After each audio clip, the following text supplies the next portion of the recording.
আমার জীবনে এত বড় একটা স্ক্যাম হয়ে যাবে আমি সত্যিই বুঝতে পারিনি। হাই এভরিওয়ান, সুপ্রভাত সবাইকে বাড়ি ছোট মেয়ে ছোট্ট মিনি ব্লগে हमारा জীবন में पैसा नहीं आता है फिर भी हमारा ব্লগ চলता है। ঠিক এই কারণে 21 ডেজ এর নিউ চ্যালেঞ্জটা নিয়ে নিয়েছি। আর চ্যালেঞ্জের প্রথম দিনই হাসলো বেটা, ইয়ে খুশি ज़्यादा दिन नहीं रहेगी। এরপর ট্রেন থেকে নামার শুটটা 8 নম্বর বার ফাইনালি ঠিকঠাক করে চুলটাকে হাওয়া में उछाल के हम चला गया শিয়ালদা স্টেশন।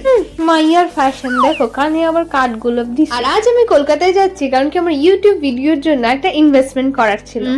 কারণ কি তোমরা তোমাদের বাড়ির ছোট মেয়েকে এতই ভালোবাসা দিচ্ছ, তাই ভাবলাম আমার দিক থেকে এইটুখানি এফোর্টস তো দেওয়াই যায়। তাই সোজা মেট্রো থেকে নেমে চলে আসলাম আমাদের লোকেশনে মেট্রো গলি। যতটা এক্সাইটমেন্টে বাড়ি থেকে নাচতে নাচতে এসেছিলাম, ঠিক ততটা ভ্যান্দাতেই আজকে বেরিয়েছি মেট্রো গলি থেকে।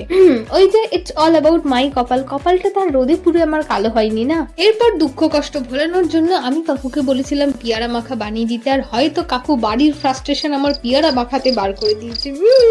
তারপর বেশি দেরি না করে চললুম নিউ মার্কেটে। আর ওখানে গিয়ে একটা টেডি বিয়ারের শপ দেখে আমার তো চক্ষু চড়ক গাছ। ভয়েস ডাজন্ট ম্যাটার, দিল তো আবি বাচ্চা হ্যায় জি ইউ নো। গুলো দেখে মন একটু গলেই গেছিল। তারপর বাড়িতে মাতাজি আছে এটা মনে পড়ে গেল, তাই আর বেশি এইগুলোতে হাত বাড়াইনি। তারপর সোজা চলে গেছিলাম কাঁচের চুড়ির দোকানে, যেইটা দেখে আমি তো আর লোভ সামলাতে পারিনি। এই সুন্দর সুন্দর গ্রিন চুড়িগুলো আমি আমার জন্য নিয়ে ফেললাম। এরপর একটু লেবু জল খেয়ে পেট ভরিয়ে চললুম বাড়ির পথের দিকে। বলে না খেয়ে দিয়ে কাজ না থাকলে যা হয়, আমি গেছিলাম এই মেশিনে ওয়েট করতে। আর আমার ওয়েট দেখিয়েছে 56 কেজি।